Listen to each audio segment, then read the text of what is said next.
call this meeting of the Sioux Falls City Council together. This is an informational meeting, February 13th, 2013. Welcome all of you here at Carnegie Town Hall and those watching live on CityLink and SiouxFalls.org. It's good to have you all here with us tonight, this afternoon. We'll start this afternoon's informational agenda with a staff report from Jim David, Legislative Operations Manager. Jim. Good afternoon, Council. Jim David, Council staff. Within your packet of information, you should have the resolution that you had passed, I believe it was in December, establishing your legislative priorities for the 2013 session. This resolution has kind of a description on what each one means. It also, in addition to that, I've added what legislation has been submitted with each of those points. And we'll kind of just go down the front page there. You'll see that regarding alcohol and firearms, no legislation was ever submitted with those two items. On the back page, you'll find here that the retirement bill did pass in fact unanimously. It was House Bill 1024 in both houses, and the governor is expected to sign that bill. When it comes to the next item, wastewater regionalization, House Bill 1120, that was approved by the House of Representatives also unanimously, and it's been referred to Senate local government. And finally, we have the tourism tax. That was House Bill 1066, and that was approved almost unanimously in both houses and has been signed by the governor. There's also been some other legislation that we've been monitoring. One of them is Senate Bill 129. This is the one of two TIF bills. This was actually initiated by the Association of Counties, and what it would have done is had TIFs funded entirely by the governmental entity that created the TIF, and then gives the option of other government entities such as the school district and the county to opt in to that. That was actually defeated. There was an attempt to amend that to create a separate committee made up of members of the municipality and the county, but that was also killed. So it looks like any changes to TIFs in this year's session is probably dead. Senate Bill 142 is the statewide texting ban. There is the first hearing is actually going to be scheduled for Senate Transportation. It's at Friday at 7:45, and the Municipal League has actually requested that anybody from the council interested in driving out to Pierre, she'd be happy to have them testify in support of that bill. Senate Bill 167 is a requirement that government bodies keep minutes of executive sessions. That did fail narrowly by 4-3 in committee. And then finally, Senate Bill 51 is the collection allowance for retailers. We've discussed at the previous informational meeting and by email. One part of this that was not discussed previously is that municipalities actually pay the Department of Revenue $3 million to administer sales tax collection. And thus far, there's been no action that's been taken in the Senate Appropriations Committee. It's scheduled again for tomorrow. The Municipal League will be offering an amendment which would remove municipalities as a second funding source for that collection allowance. Happy to entertain any questions. Good, thank you, Jim. Questions from council? All right, thank you. I would ask too if anyone's interested in running up to Pierre for Friday morning. It's again that statewide texting ban, which gives a boost to what we've done and what 3 other communities in South Dakota have done. So that's always open for you, and email and phone calls to legislators also helps. So. Second on our agenda is the Audit Committee report from the Thursday, February 7th meeting. Councillor Jamieson. Thank you. Rich Oakswell is in the audience if we have questions that I may not be able to answer, but Councillor Aguilar and Councillor Rolfing are also on the Audit Committee. They may be able to answer questions as well. We had several audits done recently on the library, which Rich is here to update us later. Another one was on the water department and on the utility billing department. The water department, there's an audit finding really that perhaps we should exercise these valves, maybe just by moving the valves, prevent an emergency later when we're trying to shut off a little section of water main break or something, a water main that's been broken, and you turn the valve and all of a sudden the valve breaks. Now you've got a bigger problem. By exercising them or moving them mechanically, we'll know we have a problem before that. You may have read about it in the Argus Leader. They did a story on the audit findings, but still nothing major there. Rich will update us later on that. One other, Councilor Rolfing asked who audits the auditor some time ago. And so what we did is through an investigation, we found out there's a group out there that does some peer reviews. And so we've aligned ourselves to start that process. And then as well, we're changing Rich Oaksel's title. Remember, he was the lead internal auditor, and he wanted to be called the Auditor Czar. Remember that? We said no more czars, and but we did settle on I think it's called the Internal Audit Manager. So it's more in line what other cities do around the country, and it stems well. But we do need to change the audit charter to do that. So it's a whole bunch of paperwork because Rich Oaksel couldn't live with internal auditor as a title. But no, it's serious. But look for those changes to come and other reports to come later from Rich on those other audits that were done. Any questions? I'd sure. Questions from council? Councilor Staggers, go ahead. Yeah, sorry. Sorry, I'm actually looking at tonight's agenda, which has first reading on the item you're just talking about. I apologize, Councilor Staggers. That's It did okay. not. Oh, right. Please go ahead. I was just going to ask a question because during the past several weeks, I've gotten more and more people concerned about the high cost of water. What I'm referring to, of course, is that if you're out there watering your lawn, a couple times a week or whatever, that it's just becoming outrageous. Have you heard of anything like that at all? Well, certainly as another council member, I have that. Certainly, nobody's excited about the cost of water. What we did learn during the audit was that the reserve levels for the audit or for the water department are at a high level. Yeah. And part of that effort is to pay down some debt that's going to be occurring.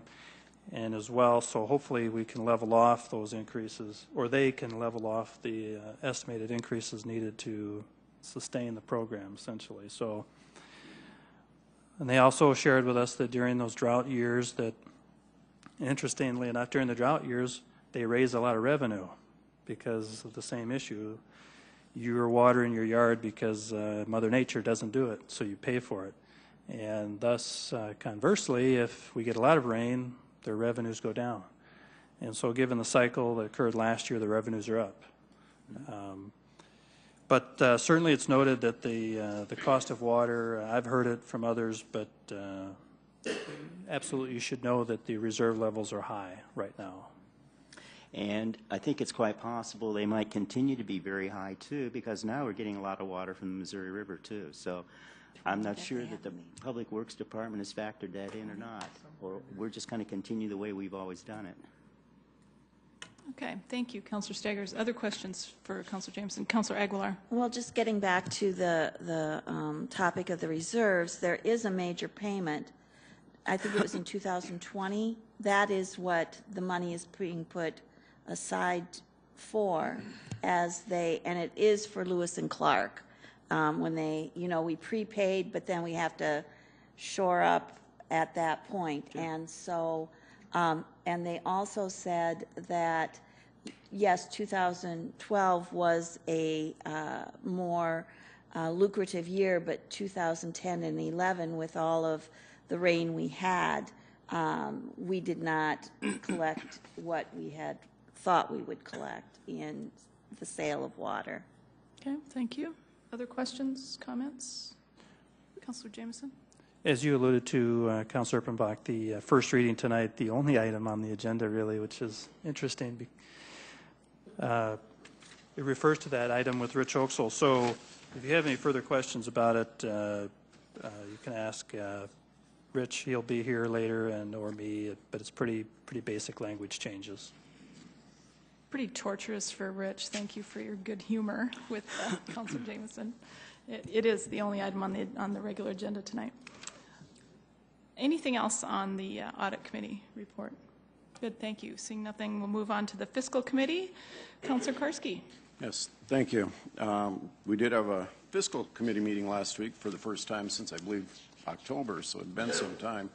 One of the agenda items was on the fee categorization and cost recovery measures, and basically posting all our fees where they're centrally located.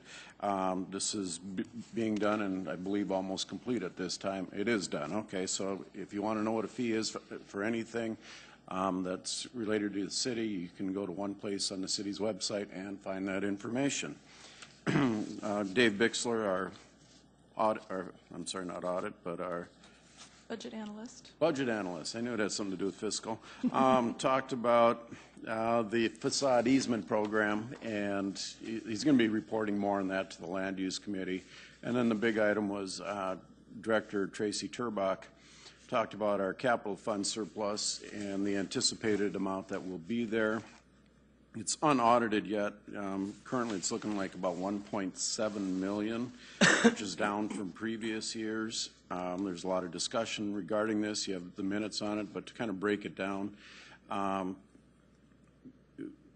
we did a good job of budgeting. I guess there was a fantastic job of budgeting. Our budget came in real close to our revenues and expenses, so there wasn't a lot of money, or there is not a lot of money left over. There was a property sale for about 1.1 million of that 1.7 million that added to those revenues.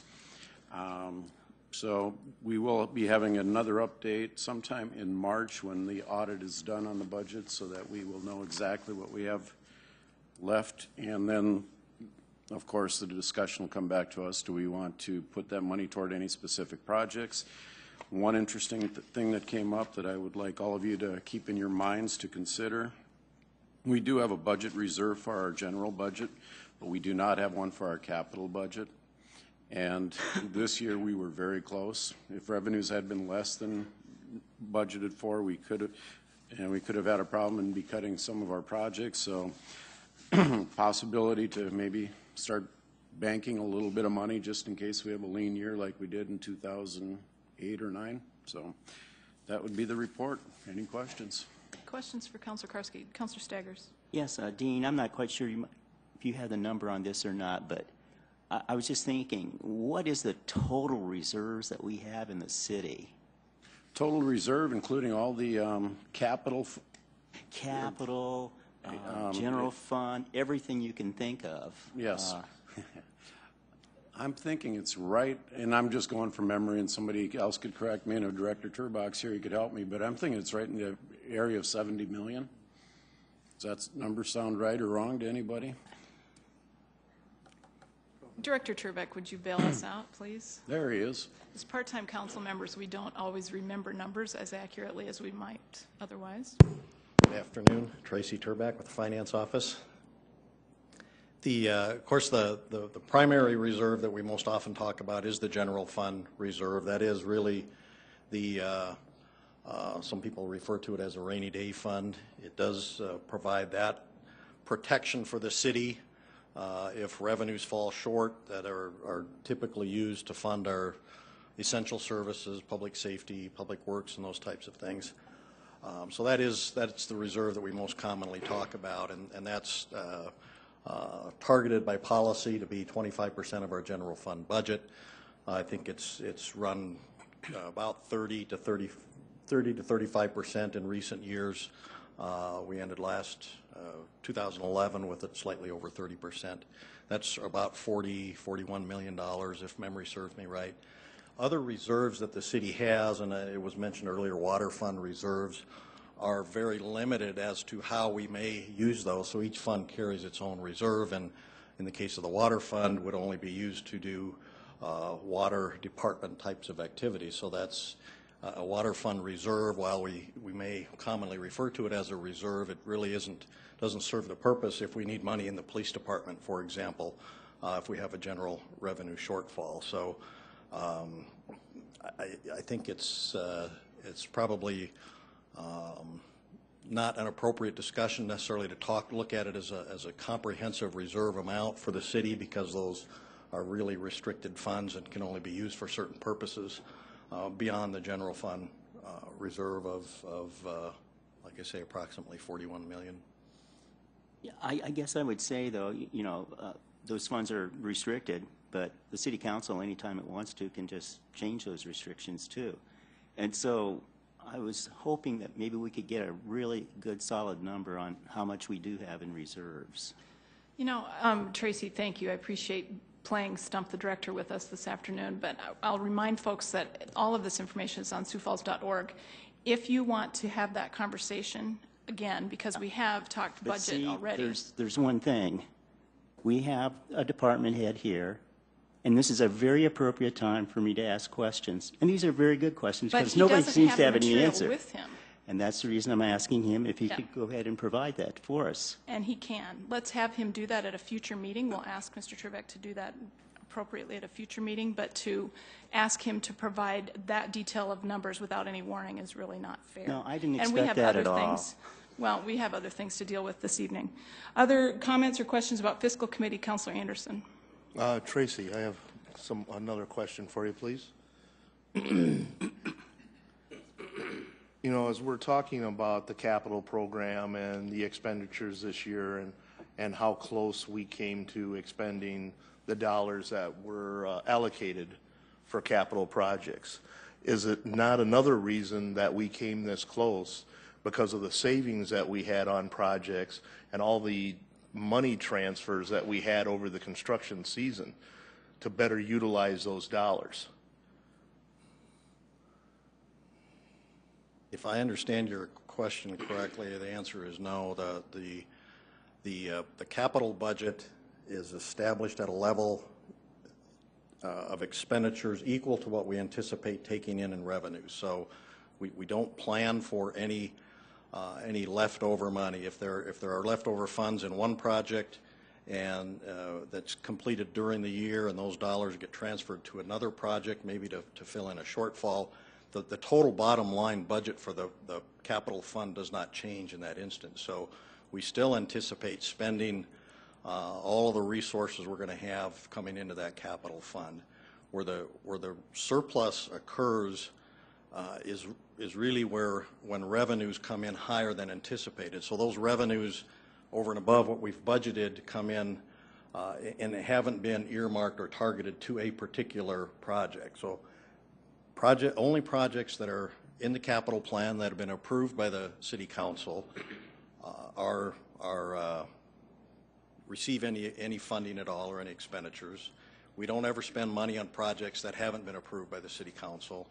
And by the same token, no dollars are ever expended from the budget unless it's budgeted and appropriated through the ordinance process by the city council. So, it was suggested, well, the surpluses may be smaller this year because we went out and spent more money at the end of the year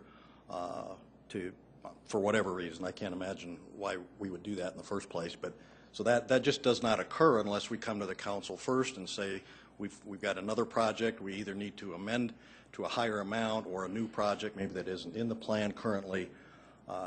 So there'd be a two-step process for the city council to follow. You'd first amend the plan to put it into the plan, and then you go through the appropriation process to appropriate those dollars and actually increase the amount of spending authority that the administration has. Okay, then what would be the difference if we actually created a surplus? Would the surplus be utilized only for those approved projects that continually? Still, if there was a surplus? If we budgeted for a reserve in the capital fund, is that what you're asking? Correct. The reserve, if you establish the capital budget so that there wasn't that we plan to have a reserve and end the year with dollars, those dollars could not be spent unless they were appropriated by the council. Thank you. Okay, one more thing then, Mr. Trebek. In response to Councilor Steiger's questions about reserve funds across the board. You know, again, reminding us all that we've talked about this and approved this budget. But if you would plan for next week, Tuesday, informational meeting, to do just kind of a 101 on here are the numbers on what our reserves are and what they're set aside for, those sorts of things, if you would be willing to do that, just a 10-minute brief kind of thing, that would be very much appreciated. My other question then is, and I think Councilor Karski alluded to it in his report, is that the actual numbers for that CIP surplus for 2012, we don't have those numbers yet, but we will see them as council sometime in March. Is that, we don't have a specific date for that yet? Is That's that correct? correct. Yeah. Okay. If March, if not sooner. So I'm hoping to move that forward fairly soon. Will that come directly to fiscal committee, or will that come to council for conversation? Do you know? I'd be happy to do it however the council would prefer. Trying to recall like, how we've done that in the past. I know at some point we end up in a working session. Thoughts, comments? Councilor Rolfing is whispering to me that it comes directly to council in an informational meeting, so we'll plan to do And that. that's fine. If you'd like us to handle it that way this year, we'd certainly do that. Councilor Karski, is that all right for fiscal committee? Yes, the whole purpose of last week's meeting was more about the process, about how we came to where we're at, kind of to apprise the fiscal committee, as is appreciated and should be done, to why you were at the point we're at, how we got here, and I think to take the final numbers to the entire council at an informational would be more than appropriate. Okay. We'll plan on that as soon as we know there are some real numbers. Very good. Great. Thank you. Appreciate it. Yes. Councilor Jameson. If I could have Tracy, sorry, I was trying to get her attention before you left, and I just couldn't. I should have said something.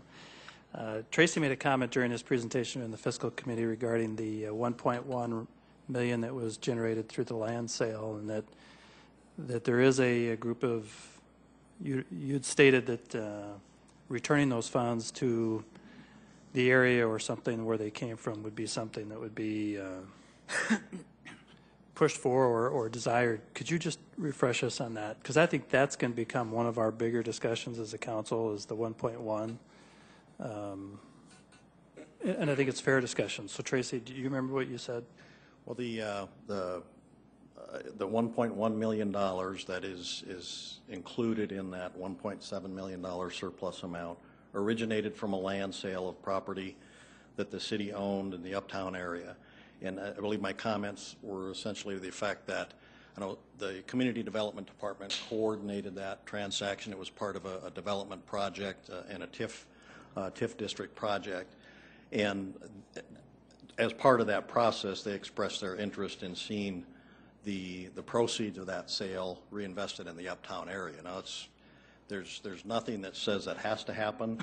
The dollars that were used to purchase that land in the first place were capital improvement, second penny sales tax dollars. So that's why they go back into that fund, or went back into that fund at the end of last year, and they're certainly available to be used for any capital project that you folks might choose to appropriate them for. So it's really just, I was passing along, I think, the thoughts of the Community Development Department, and I know that's something they're interested in seeing, and that's up to you folks to ultimately make the decision. Okay. All right. Thank you all very much. Good dialogue. Let's move on to City Council open discussion. Items for open discussion this afternoon. Okay. Going once. Yes, Councilor Jameson. Just one item with the Sioux Falls issue coming forward. I read recently that some of the other councilors have met with planning departments as well. I've gotten a phone call from one property owner who is having his property downzoned, and I've talked to other developers, property owners who.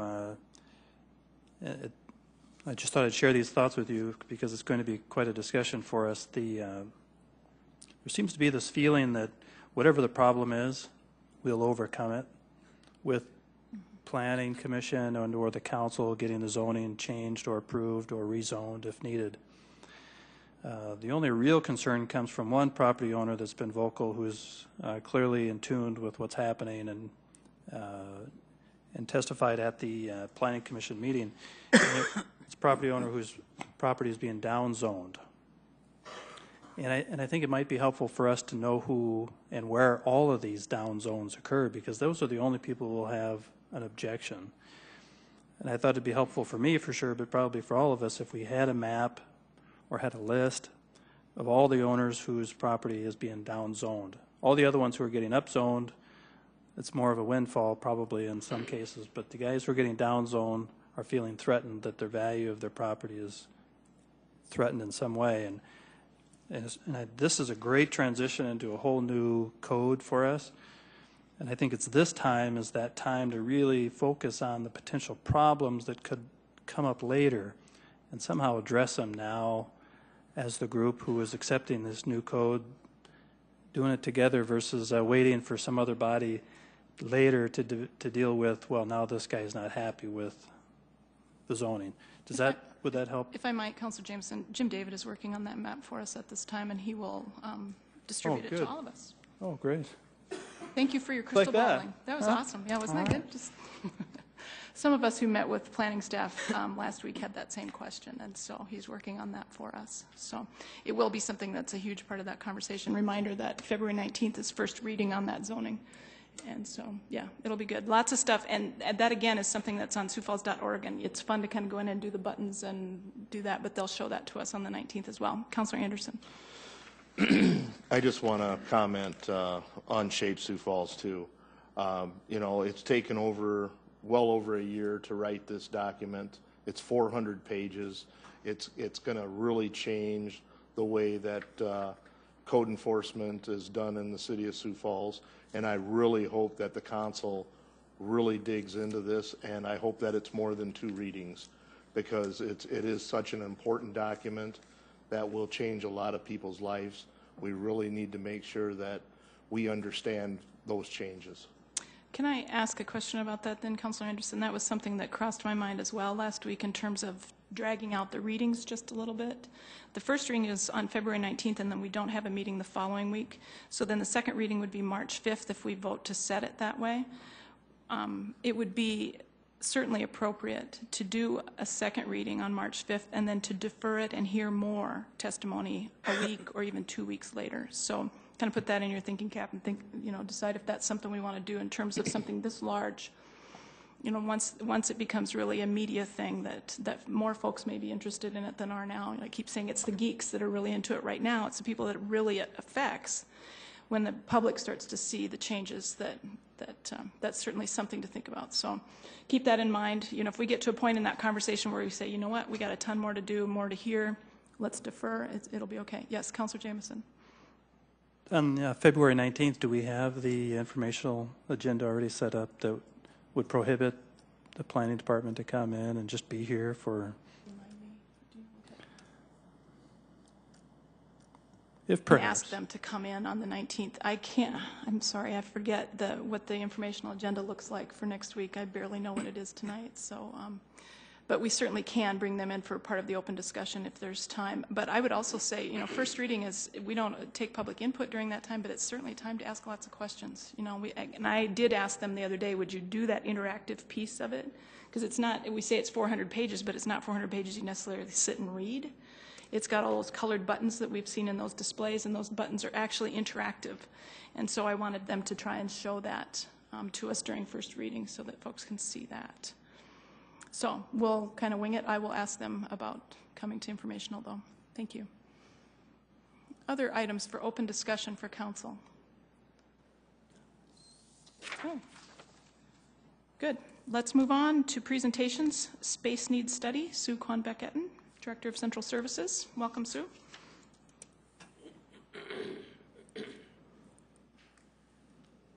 Good afternoon, Sue Kwan-Beck-Etten, Central Services Director. As you may recall, late last summer, August, September timeframe, we embarked upon a formal space needs study for City Hall Annex. And we've just are wrapping that up now. We wanted to come before you and give you an update and overview of that space needs study.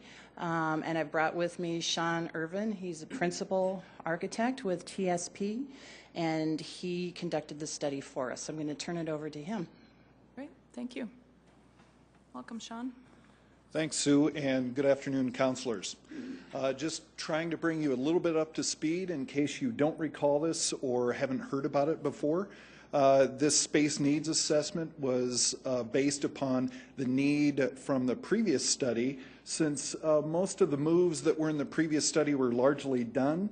Effective moves using the space in the annex building that was evacuated by health once they moved into another space. Many areas were overdue for some review, and especially on the ground floor, if you've ever been on the ground floor of City Hall. This assessment focused on departments and spaces in a general sense, not defining a specific design, but just looking at the departments and how they should be arranged within the City Hall to be as effective as possible. Departments were found to be relatively fractured and split through multiple levels and or multiple areas within the building. Some departments were overcrowded, and now the City Hall is doing a great job at doing paper elimination scanning, trying to get rid of all the file cabinets and paper and all those kinds of things, putting them into a different, more accessible way to get to everything. Citizen convenience was encouraged as we looked at the different spaces, trying to make things more convenient for everyone wherever possible. And fewer required trips to the City Hall were also some of the considerations, looking at how can departments change to kind of keep with the times and as things are changing. Goals were really to be user-friendly and good staff communication internally, as well as making the solution that looks out 3 to 5 years instead of just where we are today, because ultimately we want to have a change that really can last. Space was inconsistent. It was spread out through many other spaces. You know how it kind of goes. When somebody starts running out of room and they need a little more space, oh, that space down in the basement might be available. I know it was a broom closet before, but maybe we can stick a desk in there. And so some of that was considered, and maybe changes to that would be appropriate. So we pulled departments together wherever possible and tried to look at ways to bring them into contiguous space and increase collaboration among that particular department and increase the customer service to the community. And we tried to eliminate the use of lowest quality space, especially spaces that didn't have daylight or were especially inconvenient to get to, like, for example, via a spiral staircase, which nobody really likes to use whenever we can help it. And really improve the quality of space wherever possible and capture more daylight for everybody where that makes sense. So questions and interviews were done with a number of people from a number of the individual departments, and the study of space was done. We actually walked the entire building, looked at everything that was available. Many points of view were considered throughout this whole process. The study was interactive to optimize the final solution wherever possible. The annex appeared to be relatively adequate to its existing use and growth in place where it exists. City Hall arrangement needed some attention, and so we looked at that a little more in depth. The leased space appears to be the best value for any additional space that's needed at the moment, rather than adding an addition or things like that. And so based upon that 3 to 5 year projection I talked about, we looked at how much space would need to be leased for now and how much space looking out that little bit farther distance. And for now, looks like about 6,000 square feet will work to actually make these departments work a little bit better. And then looking at the long-term goals, about 12,000 in long-term space would work. We looked at some numerous lease options that staff identified as potential possibilities and assigned a grading scale to those to compare the advantages of both convenience to the regular City Hall as well as convenience to the public and being on ground level wherever possible and things like that, and came up with a series of good options. Those options are not yet finalized. There are some initial discussions going on, but those are still in the works. The best fit appears to be to move the city attorney's office. David had talked to us about that as well, and HRC and community development.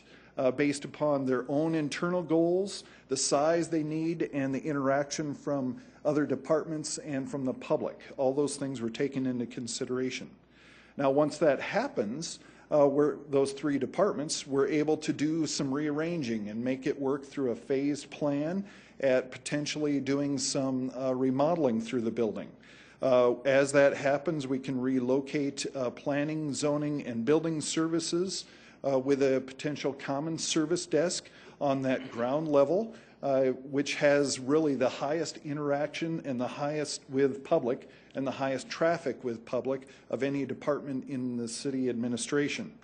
Then on the first level, with a space that's vacated by community development, there would go a series of some public works administration people that would be expanded into the public works administration area, as well as planning, zoning, and building services administration, making that main level being a very administration-oriented level so that when people from the community come in, they can find the people they really need to talk to quickly. And then second level, those spaces vacated would be taken up by engineering, bringing engineering out of, right now they're spread across 3 different floors in a bunch of little tiny spaces, and bringing them primarily into 2 large spaces across the hall from each other. A great improvement for them, and a great improvement for anyone like myself that needs to go get some approvals from engineering. You know exactly where to find them instead of wandering around the building, which would be great. Mostly we addressed the things that tried to look at ways to really improve that level of environment for all these areas, the interactivity of them, and focused on maximizing both staff and public convenience for it. And with that, Sue and I will entertain questions. Great, thank you. Questions from council? Space needs study. Councilor Staggers. Yeah, I was just curious. The annex, how old is the annex? Sure, go ahead. Annex was built in 1915. 1915, okay. Yep. And that building has been kept up to date, I think a little bit better actually than City Hall had. The health department was in there for a number of years. I'm not sure what all it was before then, but we will be doing some tuck pointing to it and some updates with the HVAC system. I believe this year, I know it's in the capital plan, either this year or next year. And the City Hall is 1930? 1936, I think. Okay. Yep. Thank you. You're welcome. So, for directionally challenged people, the annex is what? And this is something I didn't know until I was on council and had been directed to go there. What is the annex, and how, where is it compared to City Hall? It's on the same block and on the same side of the street. So if you're at City Hall and you head north, you'll come to our City Hall ramp that's in between City Hall and the City Hall Annex. Great. Thank you. Welcome. Any other questions for Sue or for Sean? Councilor Karski? Thank you. Love the report. I know a lot of these things don't get looked at very often, and like you said, your departments will grow, one shrinks. Well, let's put this over here, and pretty soon you kind of got a mess. How close are we to implementing a lot of these changes? Have we started on many of them yet? Go ahead. No. We will be posting the plan, first of all. It's about an 80-page report, and to save trees, and we're not going to print a bunch of copies. But the full assessment will be available on siouxfalls.org. Very soon, I'll send you all a link to go find it if you want to read the entire study. So the study has been done, and we are wanting to embark on phase 2, which will be designing, doing the engineering, the electrical, mechanical design for the remodeling that we'd like to do in City Hall to renovate those spaces. So we have been in discussions with Sean, who's a logical choice to embark on phase 2 with us, which would be the design of phase 2. So primarily we're talking about the ground floor, which is going to get the most attention because it has gotten the least attention over the last many, many years. And that's where planning and zoning, building services will be centrally located, and a more user-friendly customer service desk There's a door off of the alley into ground floor that's very convenient for developers and contractors to use, and they love that. There's parking, diagonal parking right there by that door. So we want to maintain that because that's very useful, but what we want to do is renovate ground floor, so number one, it's a better quality of space. We want to add more daylight to that ground floor so it's not so dark and you don't realize that you're a little bit below ground. And so the bulk of remodeling will end up happening on ground floor, but we'll also be potentially doing some remodeling to the northwest quadrant of first floor City Hall, which right now is kind of, it's not contiguous space. You can access it off of that hallway where the restrooms are in the back to get into a couple of offices, or you can come in through the west side of City Hall and then through a doorway to get to a couple of other offices. But that's another area that we think is just needs some attention and does need some remodeling to make it more of a throughput area where potentially we'd have planning, admin, people like Mike Cooper there and some of his direct reports. And it's a really nice space, but you wouldn't know it from really looking at it right now. There's high ceilings there, there's nice windows, but we think that we can really improve the quality of that space too. So I guess the answer is that we're starting to discuss phase two. Phase two would be the design work to get us into the actual construction and remodeling that would hopefully be later this year. Councilor Kreisky, did that answer your question? Work in progress, yes. I guess follow-up to that is, as a person who, when they buy a car, they like to keep it running as long as possible, and you keep putting money into it, and you keep putting money into it, and eventually you wonder, well, when should I buy a new car? We talked about the age of some of these buildings. How much life is left in them? Sure. It'd be my opinion that we've got a lot of life left in them. Okay. Really, what we're doing at the moment is reupholstering the interior. The bulk of the car, the engine, everything else appears to be in very good condition. The investments that were recently made at City Hall as well as Annex, very little of that will be lost with any of what we're talking about. We're just continuing to let the building change with the changing times and the changing needs of the staff. But both of those buildings were built to last a very long time, and so they'll be valid investments for a very long time, many decades. Good to hear. Thank you. Okay, lots of questions. Thank you, Sean. Councilor Jameson, please. Sean, if I could, can you tell us the number of square feet in the annex? Not off the top of my head. Roughly, any idea? I'm just trying to get a grip of the 6,000 or 12,000 feet that would be needed. 6 for the short term, 12 for the long term, just to help us all get a grip of what that kind of space is.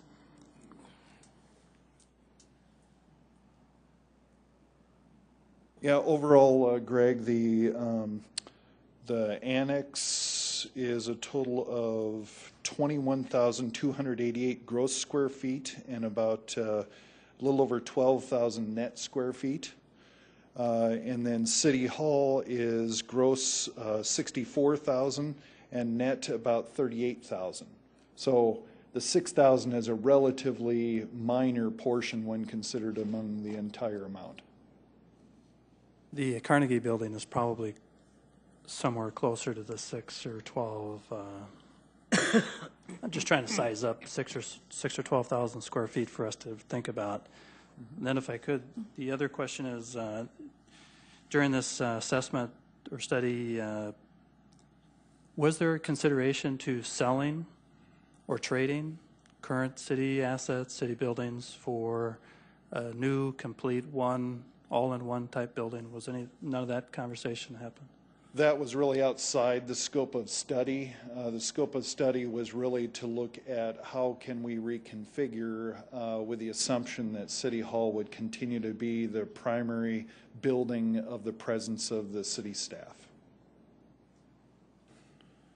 Well, the other one so then there was no consideration of consolidation or sharing with Minnehaha County or any other local government? No, not as part of the study. Okay, thank you. Moving on, lots of questions. Councilor Anderson. My question's been answered, thank you. Okay, all right. Counselor Aguilar saying the same thing, got it, okay. Counselor Rolfing. That was what Councilor Jameson spoke of briefly was kind of my question. You know, you talk about this car is in good shape. However, our family may not be the right size for this car. We may keep growing, and it sounds like we're growing and outgrowing the car. We may need a minivan now or a full-size van, and we've got a full-size car. So I'm just wondering if how long this is going to last. When we start getting into 3 and 4 different locations, sometimes efficiencies go down, and we all know that. And so it's a situation where I think maybe we need to start considering what Councilor Jameson was alluding to, and look at that. Just an idea. Okay, other questions from council? All right, thank you very much. Interesting report. We look forward to all 80 pages online. That'll be awesome. Very good, thank you. And we look forward to the changes. Thanks. Moving forward with our presentations, internal audit report by Rich Oaksel. Soon to not be the internal audit manager anymore? No, it does say internal audit manager. Lead internal auditor will go away. Okay, well, it says on here, internal audit manager already. Yeah, I think we're in that transition, so, right. Okay. Thank you. We have one report today. We'll have the other 2 reports scheduled for the first week in March, the ones with water and utility billing. This was approved last week at the audit committee, and I have in the audience Monique Christensen from the library if we have some detailed questions. A short report.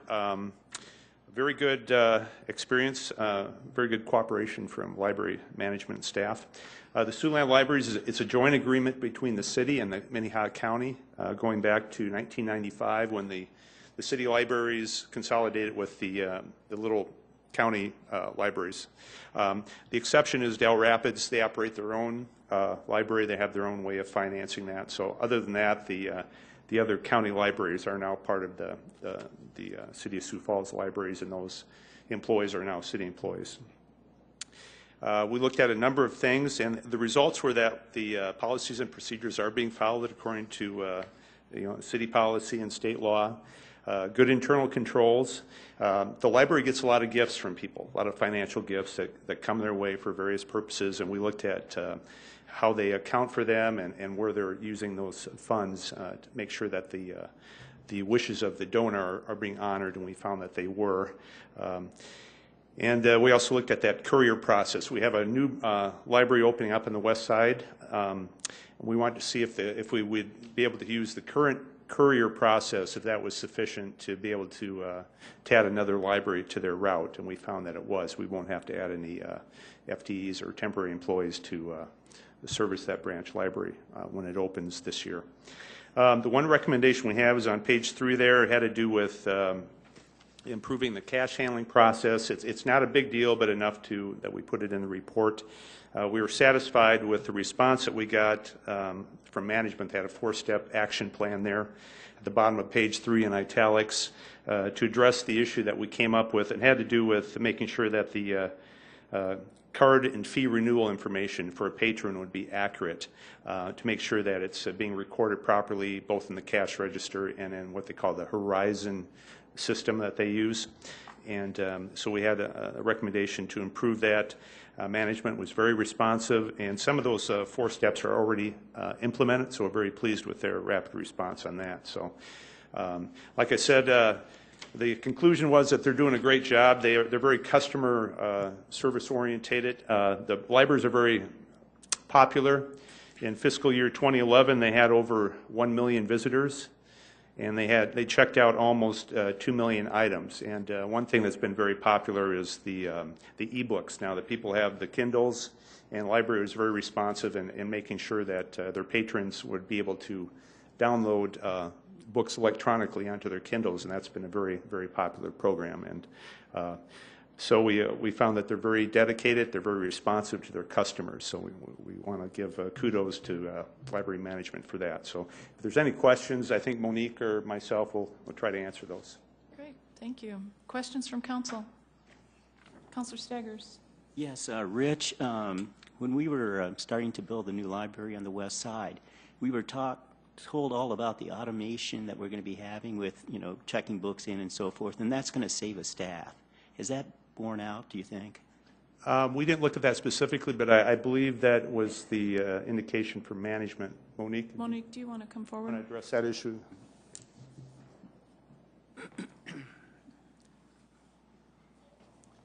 Welcome. Monique Christensen, Siouxland Library Circulation Manager. The system that we are putting in place with our new branch, we are also putting in place at our current city locations. We are just in the implementation stages right now, so we don't have any test pieces to say whether it's going to be borne out or not, but everything that we've experienced so far is that, yes, it's going to speed up our processes and make our check-in and check-out much more efficient, where we will be able to divert staff to other purposes. Okay. Was that 2 or 3 staff that you would be able to divert? I'm not in charge of the personnel, so I believe that what we're diverting 3 staff to Prairie West and hiring 2. So I believe that's where it lies right now. Okay. Thank you. You're welcome. Thank you. Other questions from council? Great. Thank you both. Appreciate the work. Anything else for the informational meeting this afternoon? I'm going to adjourn this meeting, and the next meeting following it will be the Public Services Committee. We're going to give that about 10 minutes to reset all of our technology, so that Public Services will meet at 5 o'clock according to the Carnegie clock. This meeting's adjourned.